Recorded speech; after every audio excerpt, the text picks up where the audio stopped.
Welcome, I could see everybody. a lot of you. I could see your gorgeous faces.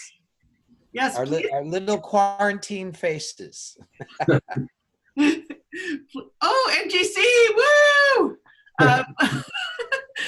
Please, please turn on your videos and please turn off your audio so that we can stay focused on Russ. So welcome, everybody. I'm Catherine Bell, and I'm with Russ Hudson, and we are talking about the 5, the 6, and the 7 today. So super stoked to talk to Russ about these different types. And Russ, can you maybe today, maybe a little bit of a grounding meditation to start? Sure. Well, probably, anyway, I'm just so happy to be with you guys today. It's wonderful. In the midst of our very weird times, and for change, this isn't a local phenomena. We're all going through this experience across the whole world. It's quite something. One of the things you may notice in your, shall we say, contained lifestyles these days is the mind can get going, can start spinning, and sometimes with obsessive thoughts, sometimes with fearful thoughts, etc. But I want to suggest that what we're learning is a way to meet those thoughts and transform them. It isn't, the idea of stopping our thoughts is, how shall I say it nicely? I won't. It's delusional. You can't. However, when we're grounded in a certain way through our centers, our thoughts tend to quiet down. And even when they're still persisting, they're less of a nuisance. It's a better way to think of it. I used to talk about this with Don Riso, that, he, as a 4, his thoughts would get going and kind of thoughts that would sap his confidence before we'd go in to teach. And we would just sit quietly, and then we'd listen to sounds in the environment, like birds that were nearby, or wind in the trees, or water. And I'd say, "Can you hear that sound?" He'd say, "Yeah." I said, "Imagine that the words in your head are on the same order as that sound, just like the birds in the trees, just like the waters, just a phenomena that's happening. Your neurons are triggering certain old patterns, and you're here, and you're not those old patterns." So how do we get to that place? Well, we need all 3 of our centers. As I've said many times, there's really no benefit in being a one-centered creature, right? We need all of our centers to be a full-on human being. So we've learned about the importance of breath and sensation. And the cool thing about breath is, as long as we're alive, we're theoretically doing it. And isn't it interesting that this virus is a virus that affects our ability to breathe when we get it? But right now, here and now, I can breathe. And so I do. And I feel that. I just really focus on the sensation of my body as it goes through this absolutely constant activity of breathing. Whether we're awake or asleep, we breathe. It's the first thing we ever did in this world, and it's the last thing we will ever do in this world.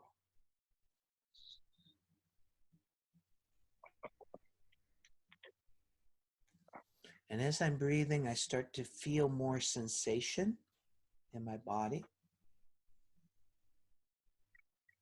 If I notice that, it could be all kinds of sensations, but there's some easier ones. Feeling myself sitting on the chair or cushion, whatever I'm sitting on, the actual weight and pressure. Feeling my feet resting on the floor wherever they're resting. Actually, not just doing it like checking it off the list, but actually dropping in there.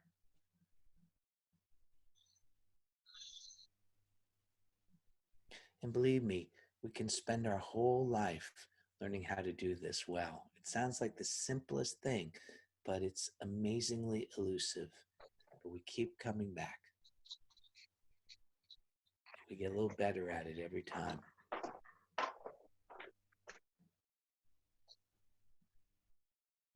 And as I'm breathing and sensing some of the tensions I may not have even known I was carrying start to make themselves known, and I just breathe into those parts of myself. I've got a doozy in my left shoulder. So I don't need to go crazy. Maybe later I'll see if I can roll around on a ball or get some massage or something. But for now, just breathing into that part of me softens that tension. And I can feel things moving and flowing again.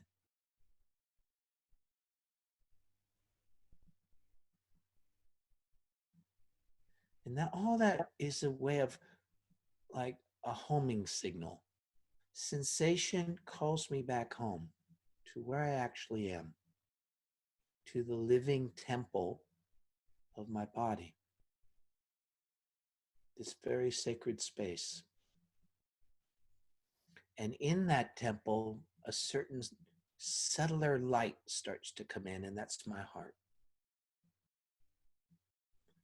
My heart is more like a tone, like a sense, a feeling.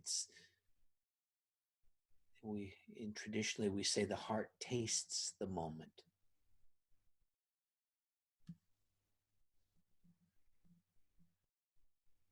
And to just feel there's a holding, a subtlety. We talked about this last time, that a holding of my experience. For some of us, it may help us to place a hand on our chest in the center, if you wish. Not necessary, but for some of us, that's helpful. To just focus our attention there a bit more. And it adds sensation.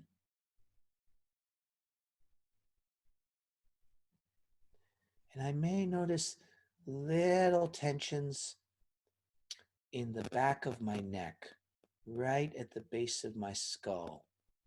That area is called the occiput. It's a place where we tend to cut off or make a wall between our thoughts and our kinesthetic emotional experience.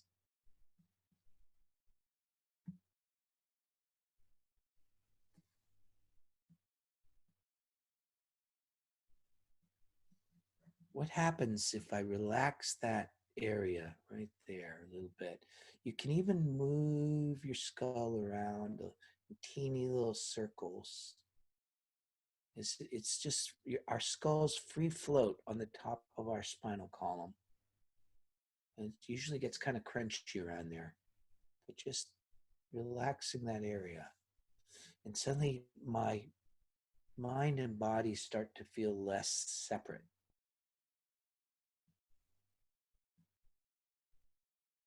And more of the kinesthetic intelligence is available. Now, from here, I can see my thoughts. I can see my reactions. I'm closer to what Helen Palmer calls the inner observer. Right? From here, I can witness my experience without becoming totally caught in it. So I can have my thoughts without getting lost in them. I can have my feelings without getting swept away by them. I'm not leaving them. I'm present with them. The difference is not the disappearance of the feelings and the thoughts. It is the appearance of my capacity to be present with them. That's the difference. Something in me arises to meet business as usual. And so doing, it changes the flavor, changes the fragrance of my experience. Yeah.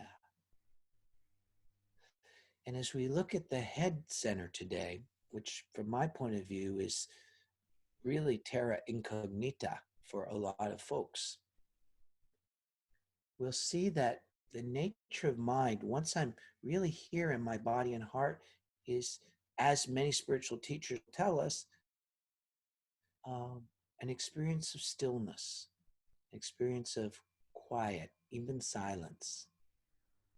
And in that silence, the thoughts may arise, but they're arising in a kind of openness, a silence, a stillness. There's not sleepy, it's crisp, clear, attentive, awake. That's the natural state of my true mind, we could say. And so, in a sense, the 5, the 6, and the 7 are all trying to get back to this quiet mind where I can perceive things more accurately. I'm receptive to intelligence. I know what I need to know moment by moment.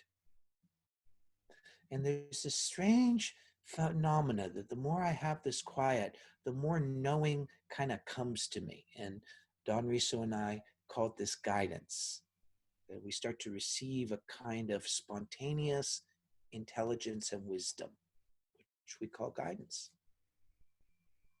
that helps us live our lives and make smarter decisions as we need to.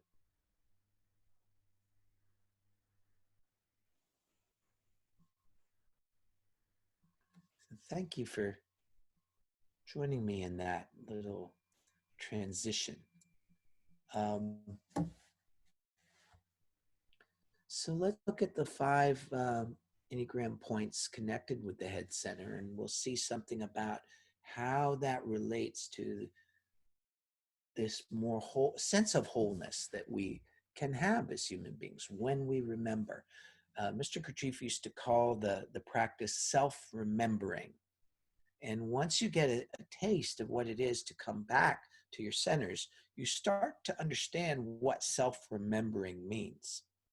It means to remember that I'm here as something more whole and complete and true than what I usually get caught up in or identified with. So we could kick off here with point 5, which happens to be my home base. I've been in and out of the various pluses and minuses of this point my whole life. 5 is about this head center. And so, as we just saw, that head center only really kicks in correctly when I'm established somewhat in my body and heart. It's like our head is our most recent real estate. It's our most recent technological development. It's the last part of us to develop in terms of biology and the history of life. There's a lot of animals that live just fine without a head center, but we happen to have one, and I kind of think we're still discovering what it's for. Well, the part of it that pertains to 5 is about seeing and recognizing what's true, seeing and recognizing what's real, understanding that you and I live in a lot of beliefs, a lot of illusions, frankly, a lot of conditioning, and there's just no escape of that. We get taught all kinds of things growing up, and some of what we're taught is useful and true and helpful. But we have a way of penetrating through the appearance of things to arrive at a deeper truth, a deeper understanding, a deeper recognition of what reality is. And the very cool thing about that is whenever we see a deeper truth, it tends to light us up. We tend to get very happy about that, even if what we discover could, from an external point of view, look a little discouraging. We find out how much we're identified with defensive structures, or how we're still running around like crazy people trying to get narcissistic supplies, or we are caught up in more than we realize. Now, this capacity, of course, can be there for creative insight. It can be there for discovery. We use it in science. We see it also in our inward journey, in recognizing things about ourselves and reality that are different than how we thought they were. So it's kind of a penetrating clarity that cuts through what I have hitherto thought or believed and reveals new possibilities, new truth, deeper understanding. Also, the other factor here that's very interesting is that when we find our true mind, and it doesn't really matter what type we are, there's a wonderful solitude. In our true mind, there's nobody messing with us.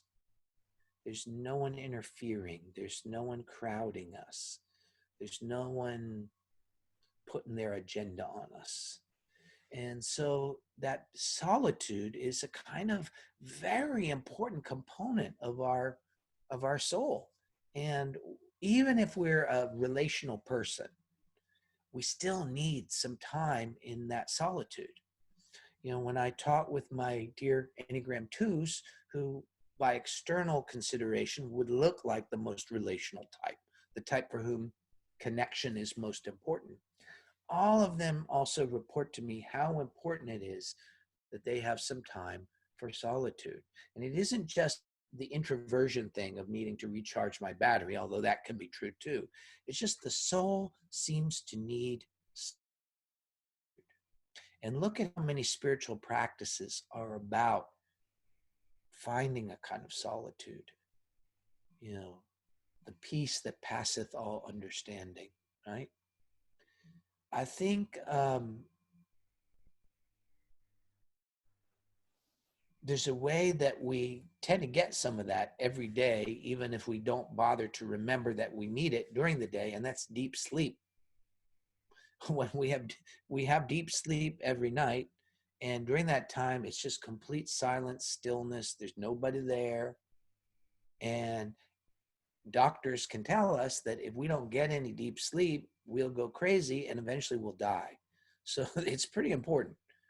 So as we look at the core of 5, it's about this penetrating clarity, insight, seeing what's true, inner knowing. The Greeks call it gnosis.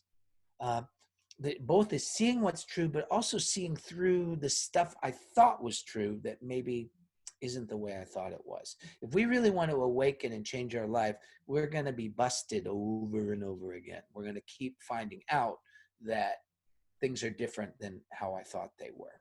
And if we're not willing, if we're too much not present, not trusting, holding on to our ideas and concepts and beliefs, our spiritual journey is going to be very short because we're not going to be able to get out of our box. We're holding our box together because we're still scared that to lose that we won't be able to take care of ourselves, right? Well, people who are Enneagram 5s find this the most important stuff, to see reality as it is, to have this clarity. And clarity isn't just clear thinking, it's clarity of perception, hearing things, seeing things, tasting things. Also, we come through clearer when we are in this quality of presence. People can understand us and receive us because we're being clear. And so that's super important for anybody who's a 5. And this solitude is very important because subconsciously we know that the solitude, the clarity, the direct knowing, all of that is of a piece. So if I don't have solitude, the belief is I won't be able to know stuff. I won't be able to figure things out. So when 5s lose presence, they lose all of this. They lose the clarity, the understanding, the sense of knowing what's real, and they lose the solitude. And so suddenly they feel crowded, overwhelmed. I can't tell what's real and not, and the people around me are no help at all. They're freaking me out, actually. And so the world seems crazy. I seem crazy, and it's just being overwhelmed. So the egoic response is to contract and to retreat. And all egos do that. Fives just exemplify it. We contract behind our borders. We've got our castle walls up, but unlike the 8, we're not right up there on the castle walls. We're in some secret chamber well behind those walls. And we're in there, and from there we hope to figure out what's going on and have derived some kind of confidence to reemerge and reconnect with the world. But since we're not really connected with the part of us that does know, that does understand, and because we're not really connected with that inner solitude, it's a never-ending circuit, just like the other types. So we start freaking ourselves out, trying to figure everything out and feel like the world is hostile, negative, chaotic, uncaring, and I don't get it. So I'm just going to stay back here until I do. But that could be my whole life. So we start to find out that when we cut off from that kinesthetic channel, from that grounding, from that heart, our capacity to know is massively truncated, massively diminished. And so knowing is so powerful, it kind of gets through to us anyway, despite that. We all can have those little aha, eureka moments that get through our jammed signal. And, you know, that's not going to be enough for any 5. We want to live in that place. But the way out is through for all the types. So I have to learn the relationship between my grounded, heartful, contactful presence and this quality of knowing. The more I separate myself out, the more I try to detach, the less I'm able to actually receive all the channels of knowing that are available to me. So the other thing here is that when 5s are stressing out, of course, they're going to contract, but they're also going to go to 7. There's stress point of 5 to 7, and that leads me to get distracted. I'm not just in my head, my mind is racing. I'm thinking about 15 different things. I'm into all sorts of stuff. I used to, as a 5, I used to measure my degree of stress by the number of unfinished books I had sitting on my nightstand. Because I'm into this, I'm into that, I'm into that. And we start to spin. What that is actually is on some soul level, I know I need to get out of myself, but I don't know how to. I'm still coming from my mind. So it just manifests as my mind jumping around and getting into all sorts of things, but not into me actually showing up in myself in a way that would make a difference. So like always with the stress point, it's giving us a clue about something we need, but it is not coming out in a balanced way. Ultimately, I need that 7 joyfulness and freedom very much. That's going to be my ultimate salvation. But first step, get grounded, breathe, find my heart, let my mind get quiet. That quiet mind knows. And we're going to see a very similar pattern as we turn our attention to point 6. I'm sure some of you listening are 6s, and I have a lot of affection for 6s. I think it's one of the funny things about 6s is that they often think that they're not very interesting, or they're not as cool as some of the other types. But I think 6s are very cool, very important, and hold a very important piece of the puzzle. I think that also I've joked about how a lot of people, part of what happens in the fixation of 6 is we overthink things. We overanalyze things. People associate that with 5, and it's kind of true there, but 6s are kind of engaged in back and forth arguments in their head. And so when they're going to learn the Enneagram, which type am I, can be a challenge, because well, I look like that, but on the other hand, I'm like that, but another time I was like that. So a lot of times when I'm seeing people doing that, my first guess is that they might very well be a 6. I used to say a lot of people back into being a 6. But if we look at it from the head center point of view, we see, again, this ground of silence, stillness. One of the other things about that silence and stillness, it is radically steady. It doesn't move around. There's something crystalline, solid, immovable about that layer of our consciousness. And when we get enough into our body and our heart that we feel that, we feel connected with that part of us that is beyond hurt, beyond everything that bad that can happen, in a sense. Now, here's the thing. It's not a bypass of our human experience. We're still here in the world, dealing with people, dealing with situations, etc. But with this inner connection to the ground of what we are, it's like that beautiful spiritual expression, I am in the world, but not of it. I'm here fully participating, doing what needs to be done, but I am able to go full on in this life because I am remembering my true ground. And that is a super important thing for everybody. And that's a piece that the 6 holds. So there's another kind of knowing here in the 6. And the knowing is not the knowing of what's real and not real, what's true and not true, like the 5. The 6 knowing is what to do, how to make a choice. Should I do this or should I do that? Should I go out with that person? Should I go out with that person? Should I do this job or that job? Which hotel shall I stay at for my vacation? Right? So there's a way that but it's really mostly about life decisions, how to talk to people. Should I speak? Should I shut up? Should I engage? Should I not engage? Life is constantly about decisions.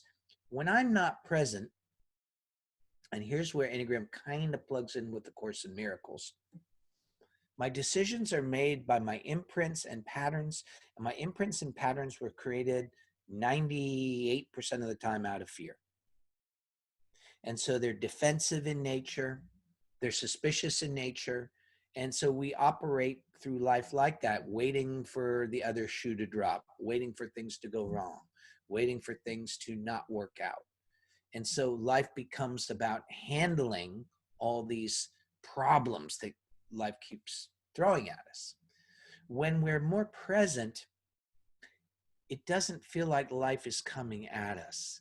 It feels more like we're flowing with it, meeting things as we go. It's a very different experience. When I'm present in this 6, this inner knowing that we talk about wordlessly and effortlessly indicates the correct choice, what I need to do. A lot of times we notice this when we're in a potentially dangerous situation, or we just do things that we don't even know why we did them, but they saved our life, or they saved us from a trouble, or they helped someone else, or we realized somebody else was in trouble. We like to tell those stories because they're kind of cool and mysterious. But actually, I would argue that they're a normal part of our human consciousness when we relax. It's just sometimes when situations are really acute, when the house is on fire, we lose the luxury of indulging all our identification with our usual thoughts, and this powerful intuitive capacity comes into play. So that knowing what to do also connects us, interestingly, with a sense of service, which is also a very big part of 6. We all are here and doing our best to figure out how to take our place in the world, how to make our contribution, how to use our life well in service to something that will go on beyond us, hopefully, one way or another. 6 is about that. And in a sense, when we're plugging in to that guidance, we're also plugging into being used, if you will, by a deeper intelligence, by a bigger intelligence. If I was talking God language, we're starting to recognize and follow the divine will, right? As such, we start to fulfill a purpose that isn't just our ego gratification. And somehow 6s know in a beautiful and humble way, that's what life's about. You got to find out what is that purpose. Now, our purpose can be fear-based, about just trying to take care of our little interests and our survival needs and our family and all that, and or our company. And it's not wrong or bad. This is a great example to see that. It's just never going to satisfy us, because we have deep down that understanding that we're here to serve something bigger. And that doesn't necessarily require big, gigantic social movements or grandiose career or anything. It can be right here in my neighborhood, in my home, in how I live my life. But we get a real sense of when we're tuned into that guidance and living according to it. And that makes us happy campers, right? When we don't have that, we're constantly trying to figure it out. We're trying to figure out what could go wrong. And so then we're thinking about all the things that could go wrong and trying to head them off at the pass. And then we're scaring ourselves subconsciously. My friend Tom Condon, who many of you know, is a 6, and he talks about it. How as a 6, he is really good at scaring himself by thinking about worst case scenarios, what could go wrong, how can things fail. Now, again, the reason I'm doing that, and this is the important thing to understand, my dear 6s, and everybody for that matter,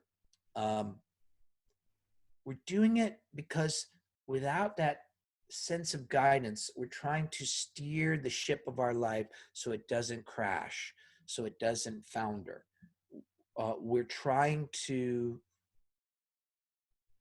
find that guidance, but without presence, we can't. So our mind jumps in to try to save the day by figuring out all the vicissitudes and trying to sort it out and argue with ourselves and get to the best solution. And one way it does that is by imagining all the bad things that will happen if things don't work out, or if I make a mistake, or if support doesn't come.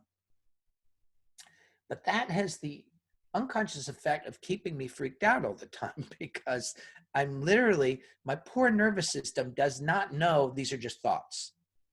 So I'm living in a kind of hypervigilance, and as if my life was falling apart, even when it's not.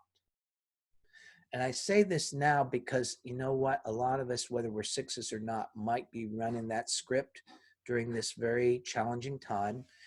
If we stop and look at it, actually, compared to people in most of human history, we're doing okay.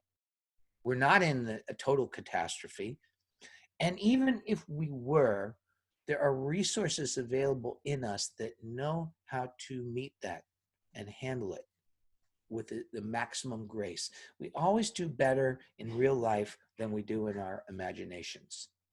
You know, certainly in the 6 space, that's true. So the stress point for 6 is 3. And this is where 6s, again, turning away from the silence, get themselves busier and busier. If I just get things off my list, if I can check off tasks, if I get this done, get that done, and really get engaged in doing stuff, that's going to somehow make me feel less tense. But actually, if I get too identified with that and too caught up in all that activity, I'm actually taking myself further away from the inner silence. How about we find the inner silence first and then do the tasks we need to do? So I think that's a pretty good take on that. So I'm going to turn to point 7. And the 7s are always thinking, finally. And I always joke, you know, if the 7s are thinking, you've saved the best for last, right? Well, you know, 7s, there's so much more to 7s than is often stated in kind of the superficial versions of Enneagram that are out there. 7s are not necessarily party people. 7s are not happy all the time. 7s are real humans, just like everybody else, with the same issues and troubles, and they lack confidence sometimes. They have sadness. They can be depressed. There's no, 7 is not a get out of jail free card. You know, we really need to understand that. I'm always pointing out that 7s are, it's not that they're happy all the time, they're not big on communicating the degree of their distress or sadness. So I actually see sevens as greater risk sometimes for depression or self-harm. I mean, some very famous sevens have taken their lives in recent years. I say this not to be a downer, but to just get a little realness about seven and to understand, my dear sevens, that you have a right to have your issues and problems as much as everybody else. I think sevens train people to expect them to be the cheerleader and the inspirer and the one who brings the energy and positivity. And so we kind of get into a habit of thinking nobody really wants to know what I'm really feeling. So that can be very lonely and isolating. So the gift of seven, the essence of seven, is also about the head center. But as with the five and this six, you kind of get that there's a way that when the head center is working properly, it affects the heart in a particular way. The five, it comes out as compassion, kindness. My knowledge is to help. The six, it's about service and devotion. And the seven, it's about loving, a kind of loving by helping people see what's good about them, and that the game is not over yet. Giving people hope, you might say, including myself as a seven, right? So when I'm present in my body and heart, and we can see with seven, I might be doing a lot of stuff, but I may or may not be present in my body and heart, even when I'm doing things, right? So I come back home, the head center opens up, and as it does, I feel openness, open-endedness. There's no limitation to our consciousness, our mind. It's like an endless field. It can feel like vastness. And so we experience that as a kind of inner freedom. There's nothing confining me. And the other way we can experience that is in that open-endedness, we can see how reality is created moment by moment by moment. It's like riding this wave of possibility.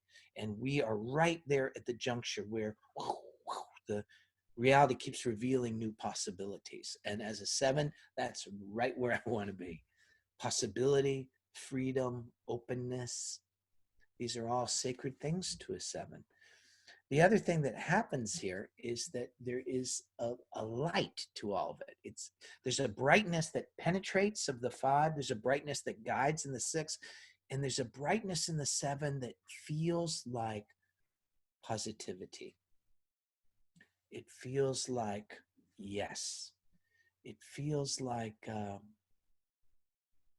the ultimate experience of okayness. So, and if we open that a lot, it can even be states of bliss, right? But even when it's not bliss, it's part of what holds us through difficulties. So that positivity does not abandon us. We can forget it. We can get lost in our thoughts and reactions, as we've been talking about.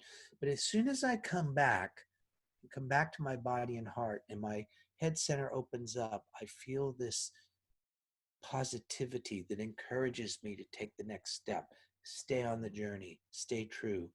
And it's also a guidance about what is the optimal path, what will evolve the situation, what's the best that can happen here. Now, on an ego level, as a seven, I'm always trying to figure that out.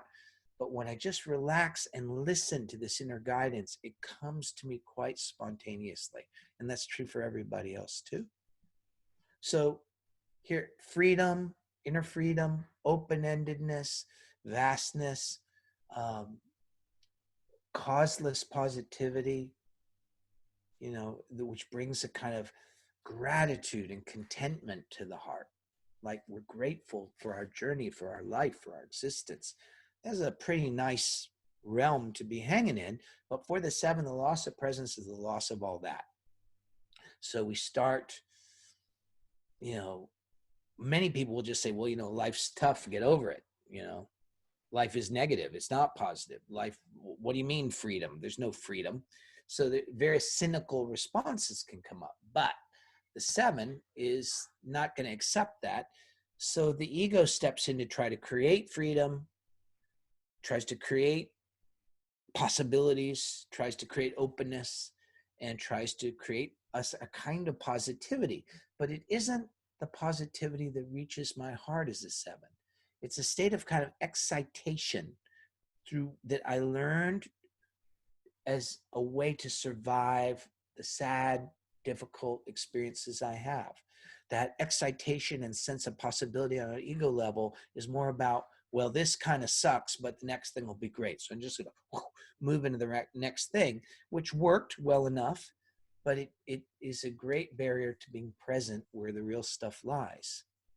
So as we learn to relax that ways we're trying to talk ourselves into being positive, how we're moving all the time, how we're looking at options. Options become the substitute for the inner freedom, thinking I have more options.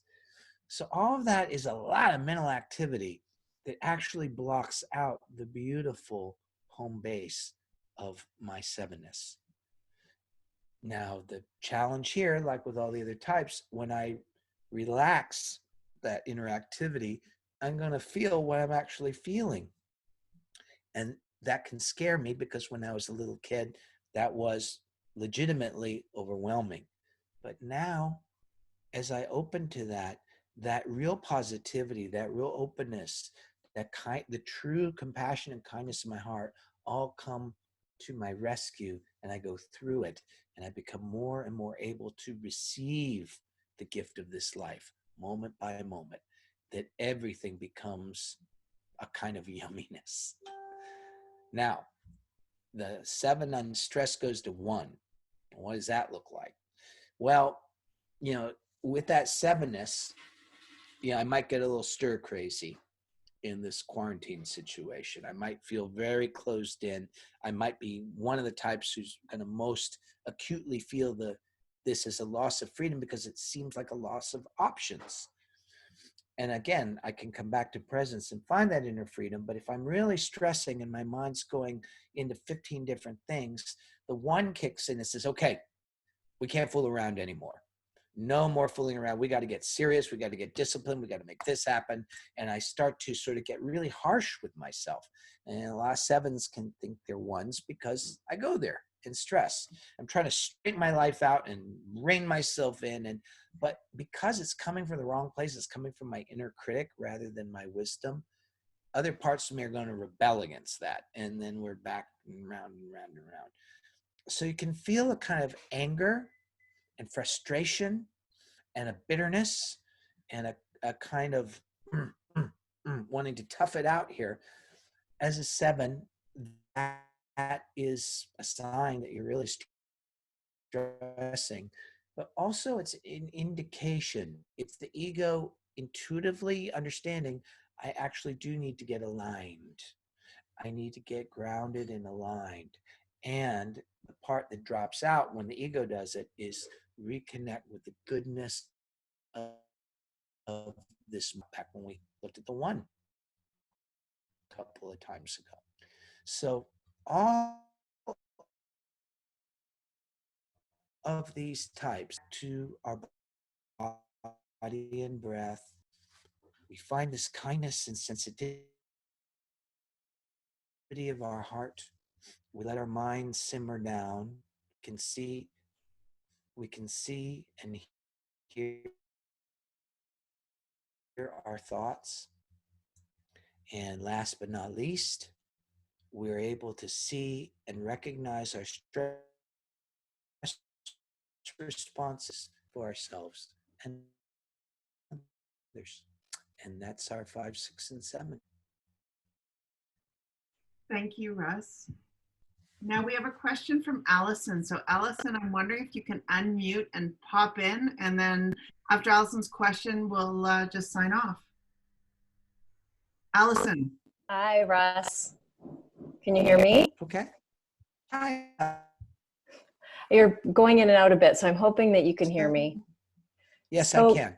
So great to see you, and thank you so much for taking this time with us. My question is about practice for the head types, and particularly because as I notice myself in my sitting practice, what can happen is that I go out, you know, like I can do the bypass thing rather than stay here.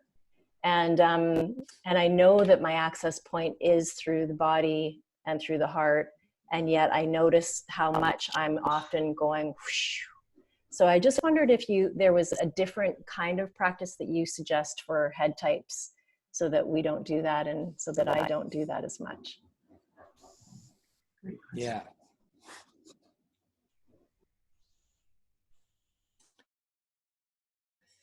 Our posture and what we're doing with our hands and our head and all that makes a big difference.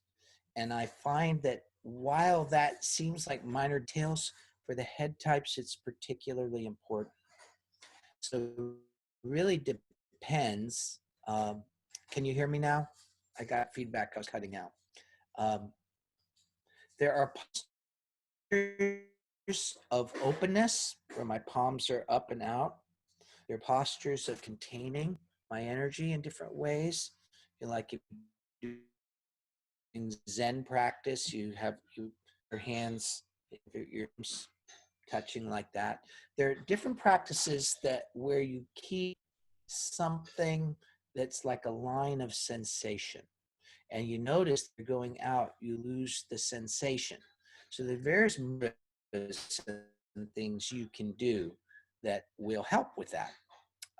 I use those all the time. Another tip I have for people, and this some of my dear fours will have this issue too.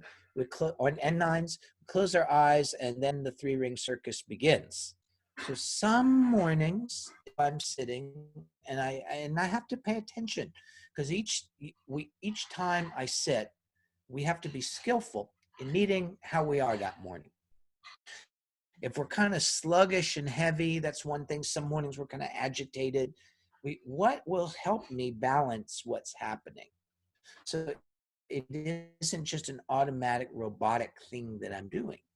Another thing that really helps, I will say, is to have my eyes a little bit open and to just really feel myself there in the room and to enjoy the stillness of just existing in my room in that moment can also be a great help.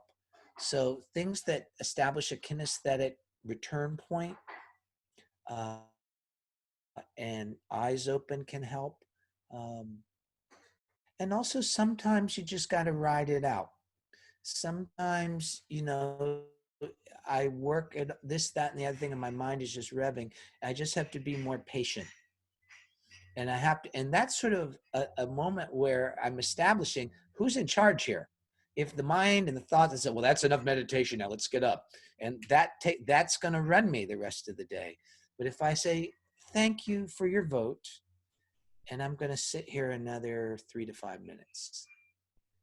And sometimes it's just going that little bit of extra distance can over time will produce results. It starts to change the balance of power, if you will. So those are some things that I found helpful. Thank you. Okay. Thanks, Russ. Allison, how do you feel? Good suggestions, eh? Yeah. So thank you so much, Russ. So we'll be back on Friday at 4 p.m. Eastern Standard to talk about the instincts. Oh boy, everybody's favorite. Did anybody hear the thing we did on Saturday with the IEA? Yes. I was there. That was fun. We did. Fun. Very much fun. Yeah, it was fun to hear the different perspectives and talk about it, and everybody, the different ways we're trying to help people with this. But I'll give you my 2 cents worth next time. So thank you. Thanks, everybody. Thank you, Russ. Thank you, Russ. Thank you, Russ. Thank you. Thank you. See you later. Bye. Bye-bye. Thank you. Thank you. Bye. Bye. Thank you. Nice to see Bye, all your Russ. faces. Bye. Good to see you. Miss It's like you. the Brady Bunch. I know. Oh, exactly. Aw. See you later. All Much right. love. Bye for now. Have a good day. Bye.